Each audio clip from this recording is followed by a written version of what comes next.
Hello, this is Bad Vibes. Today's stories are written by Shytown12076 from Reddit.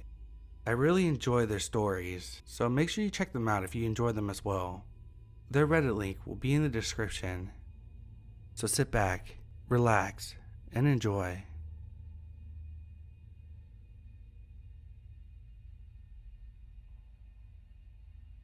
I'm extremely worried about my mother. This year has been a turbulent one for my family, and I think her fragile psyche might just break. It began after my brother took his life. Initially, my mother, father, and I came together, and the family was stronger than ever. But as so often happens, time went on, life got busy, and the divide ensued. My mother craved constant emotional support, but it became overwhelming. My father was always tired from work. He was still grieving internally at the loss of his son, and my mom's daily breakdowns became too much to handle. Mom began cutting herself and threatening her own suicide as a last-ditch effort to win my father's love and affection, but it was futile. With the signing of a few papers, a 20-year marriage evaporated. Mom went into a complete tailspin post-divorce.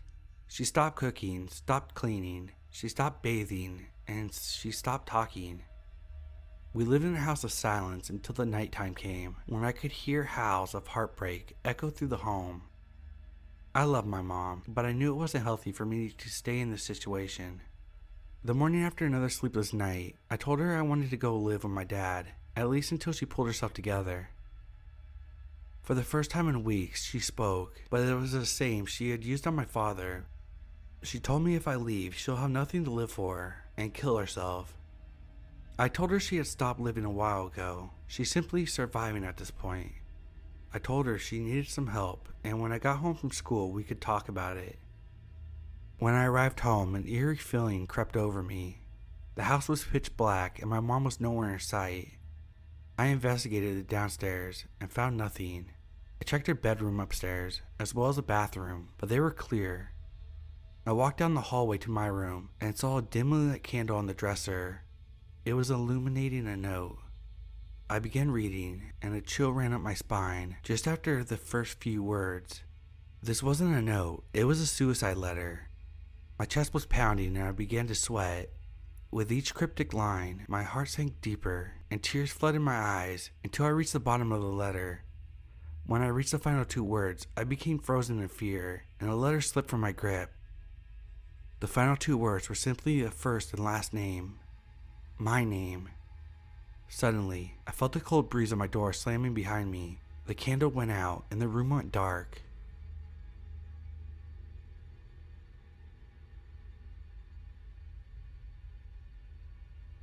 My mom passed away when I was just a few months old.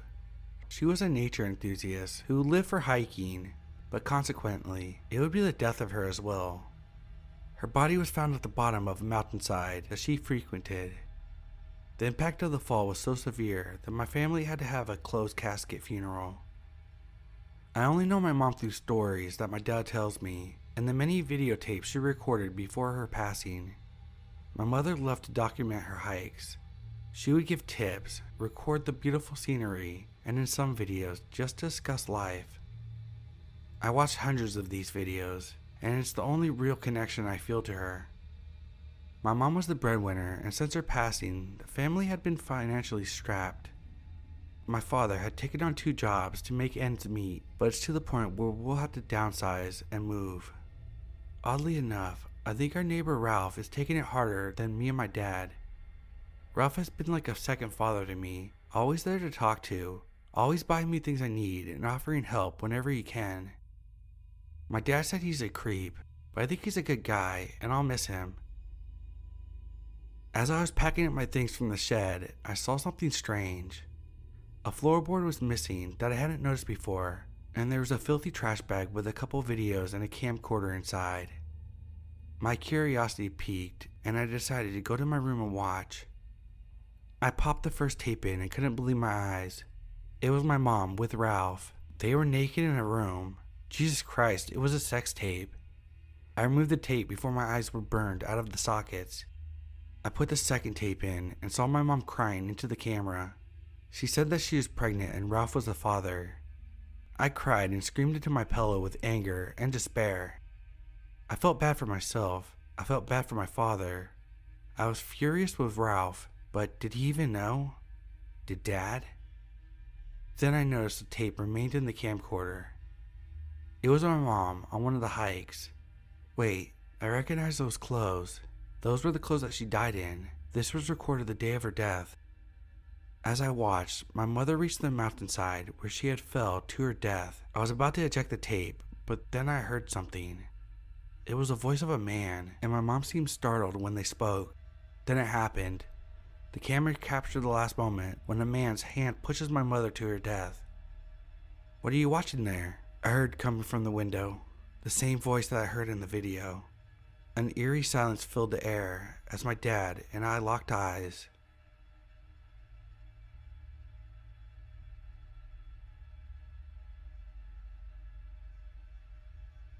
I haven't seen a clock or the outside for a while, so I can't be certain, but I believe it's day 17 of my forced incarceration. Constant screams and demonic laughter echo through the hallways of this hellhole.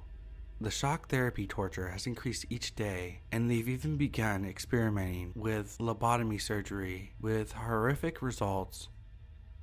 Asylum patients are seen as subhuman to many. Once dropped off here, it's like entering a portal to another world.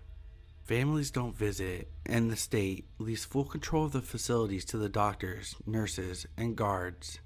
That means, as this torture is ratcheted up, no one from the outside world is coming to stop it.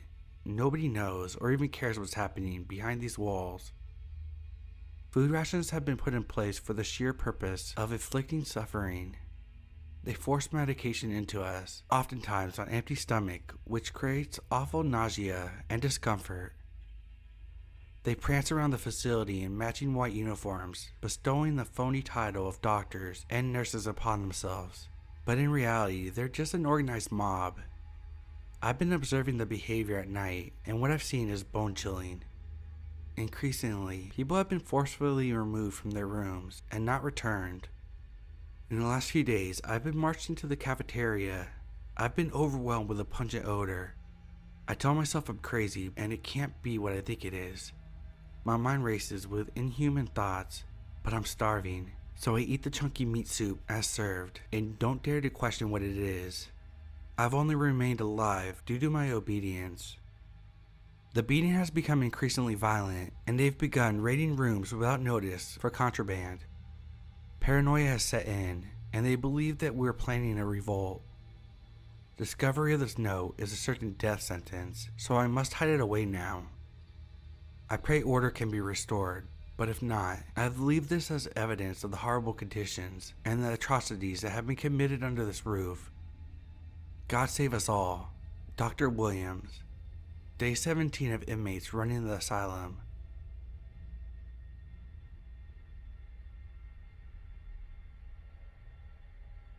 My daughter begged for a puppy, and I finally caved. After work, I'll take her over to the local puppy shop, run by old Earl. Earl had been running the establishment for close to 3 decades now, and had become somewhat of an unofficial mayor of our small town. The service was friendly, he was very reasonable with pricing, and the dogs always seemed to have a full lifespan. My shift ran late, and I scrambled to reach the shop with my daughter as Earl was closing. I even managed to ding his sign while parking in the rush to get there. He was kind enough to let us in as we made small talk, while he gave my daughter a few treats and told her to pick the lucky pup. As my daughter gleefully ran around the shop, I took old Earl out to inspect the sign damage. He laughed it off and said that he'll call it even with the purchase of a pup. When we walked back inside, my daughter was missing. It was a small shop, and I began to think she wandered outside to find us at some point. I tried to keep calm, but Earl filled me with concern when he told me he would need to check the basement because the drugs used for euthanasia are stored down there. After a thorough check, Earl said she wasn't down there, and I was filled with some relief. Moments later, my daughter wandered back inside through the entrance door. I pulled her close to me and told her to never scare me like that again.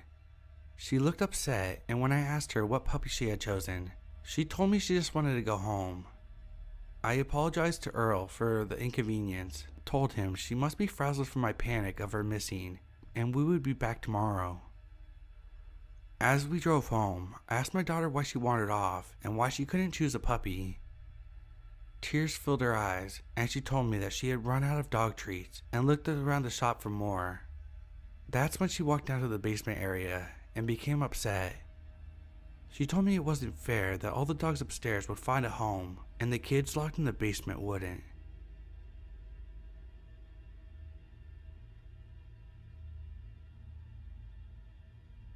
I laid poolside perfecting my tan for the start of school next month.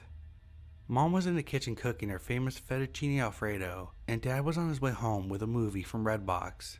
My life was perfect, but everything was about to change with the arrival of a new neighbor next door. He was a former police officer, probably mid-50s, possessed a firm drill sergeant-like tone, but was very friendly and talkative. Initially, he seemed like a good fit for the neighborhood.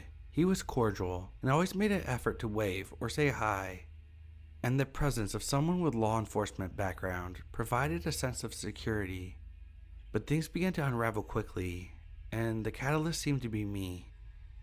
My neighbor took a sudden and keen interest in me. When I went outside, I could feel his eyes examining me. He would always wander over and try to start conversations, but as soon as he heard or saw my parents, he would leave. He asked me if I had any social media accounts. When I lied and said no, he asked if he could take a picture of me and proceeded to snap a pic before I could reply. I felt completely unnerved and frightened about his intentions for me. For all I knew, he could have been a murderer or a pedophile living mere feet from my home. I knew I needed to delve deeper, so one night I aimed my telescope at his window, and what I saw only amplified the alarm bells going off in my head. This man was fixated on a picture of me on his phone, and I could even see a small stack of photos on his nightstand, a young girl's image on top. My blood ran cold at this, but confirmed my fear. He must be a pedophile. The next day I saw him sneakily rummaging through our trash can. I watched in horror and disbelief as he removed a used tampon, got into his car, and sped off in the night. That was the final straw. I knew that morning that I'd have to alert my parents and get in contact with the police. I awoke to the sound of police sirens and loud commotion downstairs. I hopped out of bed and saw my parents being taken away in handcuffs. I started screaming and crying as I rushed towards the doors, but I was stopped by the neighbor.